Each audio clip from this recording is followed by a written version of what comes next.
Well, this has been a really weird turn of events for me. I have never hated or disliked a BioWare game. I've played most BioWare games a couple times over, and this is the first time that I've wanted to delete Andromeda off my computer as soon as I finished it. Look, the fact that the meat of my channel is about Dragon Age 2 proves that I can find stuff that I like, even with all the flaws that BioWare usually throws at us. I had no clue that I was going to dislike Andromeda as much as I did, and honestly, I've been in, video game shock about it for the last week. Once I finished the game, I couldn't help but sit and think to myself, well, that was fine. It was just, well, fine.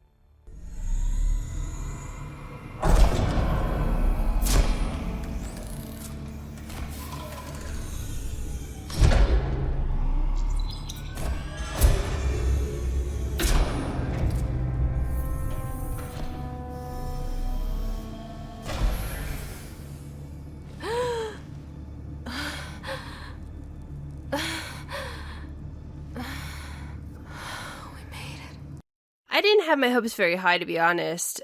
I just wanted them to tell a decent story with some fun new characters. And look, I've played Inquisition and enjoyed it for what it was. So I was expecting something along those lines, like crappy combat, but pretty great character stuff. The irony is that Andromeda has the roles reversed. The combat is actually kind of amazing, and it's the character and the story stuff that's kind of blah. And don't get me wrong, there is a fraction of decent storytelling hidden under the mess that is this game. I think that's what it was so frustrating to me. There's pieces of this game that I genuinely love, but it's hard to get to it with all the other stuff in the way. So the open world part, yeah, there are giant planets you can drive around on, but they're kind of full of nothing and mostly really boring landscapes Snow World or Sand World or, I don't know, more Sand World. The quests generally don't stick to one planet either, and they have this tendency to jump from planet to planet, which means you have to get in your ship, you fly to the planet, you land, you get out of the ship, you get into your car, you drive, you pick up the thing, you get back into your ship, and then you go to the next planet and do it all over again 3 or 4 times. And the only way to enjoy this game is to be okay, I'm gonna solve all of the quests that I can on this planet, and then I'll go on to the next planet and solve all the quests there. And I'd much rather have a quest that takes place in a very small area than having to trek across the solar system over and over and over again. And if you thought for a second BioWare puzzles have improved since Knights of the Old Republic, well, you're in for a fun surprise. The Sudoku puzzles and activate the right sequence of laser puzzles. Yay! These are so bad and boring. They make me long for Riddler trophies. The crafting part, okay, well, look, these menus are just terrible. It feels like an Excel sheet, and flipping through all these lists is a headache. This feels sterile and honestly pretty boring, and it adds to the destroying of any immersion I had in this world. It's all by the numbers, and it doesn't help that a lot of this game feels and looks clinical and corporate. Ryder, I won't pretend I'm not disappointed. I'd hoped your choice for ambassador would go differently. I called it as I saw it. Well, at least you didn't pick Mortar. A Krogan with power? That's how wars are started. The Nexus feels like a corporation, and the people in charge feel like jerks you might have to work for if you worked for a giant company. Everything is white plastic, shiny, and flavorless, and this is the only piece of civilization you have for the first 10 hours of this game. And I mean, there's not a lot of role-playing in this game. I know that Mass Effect isn't totally about role-playing, but you could always shape Shepard into the version of her that you wanted. For example, my Shepard was always very interested in making peace, and when people got in the way of that, she lost her temper. Ryder is just kind of a grinning goober. It doesn't help that her animations make her expression completely vacant. Even when she's cussing someone out or confessing her love, she just barely shows emotion. And I understand the idea behind Ryder is that she was sort of forced into the role of Pathfinder by her crappy dad, but it lacks the charm of someone, say, like Hawk. Like, Hawk was forced into the role of hero, but she had an actual personality.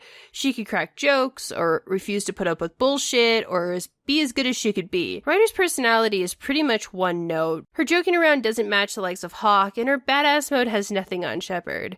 She's just kind of there. I've heard people tell me that they prefer a main character that isn't larger than life, like a lot of BioWare characters. So if you didn't like the extremes of Shepard, then maybe you'll like Ryder. To me, it took away a lot of the entertainment value. And the few times that Ryder actually did something that was pretty badass, it just felt weird, like forced and out of character. And that would be fine if the main plot was interesting, but it's not. You're supposed to help these cat aliens defeat evil aliens so we can activate old technology that makes the planets more livable. The story hook is supposed to be, wow, look at all these old machines that want to regulate life. And to me, that felt like a spin on the Reapers if they were good instead of bad. It's not that interesting. And the aliens themselves are barely different from humans, and their culture isn't interesting enough for me to care.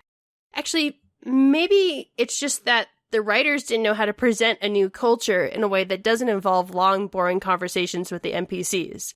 BioWare, I know you can do better. I've seen parts of Dragon Age that had tiny little societies with their own rules and culture and life, and that made it way more interesting than like a tropical cat dudes who shoot stuff. You make these societies interesting by making their culture have rules, and then you assign quests where you can choose to do your own thing or live by the culture's tradition for their respect. It's really that easy, and it makes you care about their culture, it makes you understand their culture, it makes you decide if you agree with them or you don't. And I didn't see any of that in this game. It's all just fetch quests and doing these guys favors to earn their trust. Doing? Yep, our completely legitimate business deal went off without a hitch. Benefit of bringing a Krogan along. For me, it wasn't until I got to the smuggler planet of Kadara that things really turned around and I felt some affection for this game. And this was about 15 hours in. If BioWare wanted to charge me $30 for a game that only took place on Kadara with my Krogan grandpa and my Turian bestie as partners, I'd buy the damn thing in a heartbeat. The rest of the game felt awful to me, but this planet felt like Omega, like lots of different shady mysteries and adventures, all happening in a small world of outlaws and criminals on a planet with water that can kill you. Kadara also had the only palatable male-female romance that I could find in this game. The other ones are okay, but this one had by far the best one. It was very Star Wars-y, Han Solo, smuggler stuff, and that was great. And the side quests were exciting. And they had mysteries and twists, and it felt like Vetra and Drac were sewed into the tapestry of this planet. It's a lot of fun, until it's over, and then you're just back to stopping bad aliens to help the good aliens so your corporate bosses are proud of you. It bugs me. Okay, so character spoilers, but there's this scene where Drac explains how he was dealing with chronic pain and felt like he couldn't help anyone. And then they gave him his granddaughter, who was considered likely to die from a weak immune system. And he fought for her. He fought for himself, even though he felt like he was in pain and he had nothing left to give. And now his granddaughter that he fought for is working to broker peace so the Krogan can have a real part in the Nexus. And Drac is out in the world kicking ass and protecting his people. It's a really beautiful story, and as someone who has chronic pain, it made me feel connected to this old Krogan grandpa. But a lot of the time when I was playing this game, I felt like I was babysitting my crew. I know this is a personal preference thing, so I won't get way into it, but Liam and PB, for example, are both so immature to a degree that I'm surprised they can survive in space. PB acts like a 13-year-old after her first breakup, and Liam is incompetent and childish. Liam, enough. Right. It's just these assholes kill Kirkland. I hear you, but this isn't the time to lose our cool. Now I feel better.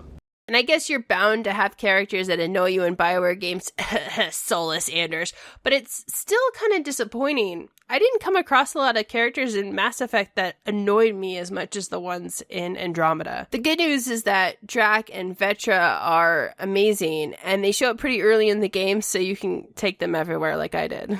So, if you can stand the time-wasting shit in this game, you can find some glimmers of really wonderful things, but it's buried under so much stuff I can't stand. There's just no way I can fully recommend this game to anyone. Forget this open world shit, BioWare. Forget trying to make things huge when you obviously don't have the team or the time to do it. Just go back to using space to tell stories, even if that space has to be smaller than your last game. When output